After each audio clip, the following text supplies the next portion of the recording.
बिस्मिल्लाहिर्रहमानिर्रहीम, अस्सलाम वालेकुम। Welcome to mum's kitchen secrets. Viewers, आज मैं आपके लिए बहुत ही मज़े का फालसे का अचार की रेसिपी लेकर आई हूँ। चलिए झटपट से रेसिपी को स्टार्ट करते हैं। सबसे पहले बाउल में मैंने मेथी दाना ऐड किया है 2 टेबल स्पून, राई दाना ऐड कर दें 2 टेबल स्पून, जीरा ऐड कर दें 1 टेबल स्पून, कलौंजी ऐड कर दें 1 टेबल स्पून, सौंफ ऐड कर दें 3 टेबल स्पून, अजवाइन ऐड कर दें 1 टीस्पून, सुर्ख मिर्च ऐड कर दें 3 टेबल स्पून, हल्दी ऐड कर दें 1 टेबल स्पून, नमक ऐड कर दें 4 टेबल स्पून। अब इन सबको अच्छी तरह से मिक्स कर लें। ये 1 किलो फालसे के इंग्रेडिएंट्स हैं। 1 किलो मैंने फालसा लिया था। अब इसमें मैंने फालसे ऐड कर दिया है। बहुत ही आसान इस अचार की रेसिपी है।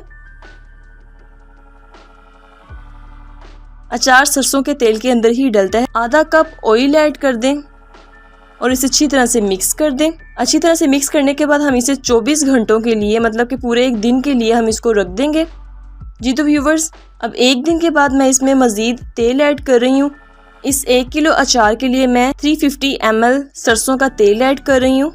इसको मिक्स करके अच्छी तरह से इसमें डिप कर दें और इसको 15 दिन के लिए किसी एयर टाइट कंटेनर में स्टोर करके रख दें। अचार खराब ना होने की इम्पोर्टेंट टिप्स ये है कि आपने जो ऑयल है वो फालसों की सतह से ऊपर रखना है। थोड़ा सा फालसे सारे इसमें अच्छी तरह से डिप हो जाए और इसको किसी स्टेरिलाइज्ड जार में आपने रखना है। प्लास्टिक में आपने इसको स्टोर नहीं करना। किसी चीनी के बर्तन में या फिर आप इसे शीशे के बर्तन में स्टोर करें और 15 दिन के बाद आपका अचार बिल्कुल रेडी हो जाएगा। सो व्यूवर्स, फालसे का अचार बिल्कुल रेडी हो चुका है। आप इसको लाजमी ट्राई कीजिएगा। अब मैं हाजिर हूँ एक नई रेसिपी के साथ। अपना बहुत ख्याल रखिएगा। अल्लाह हाफिज।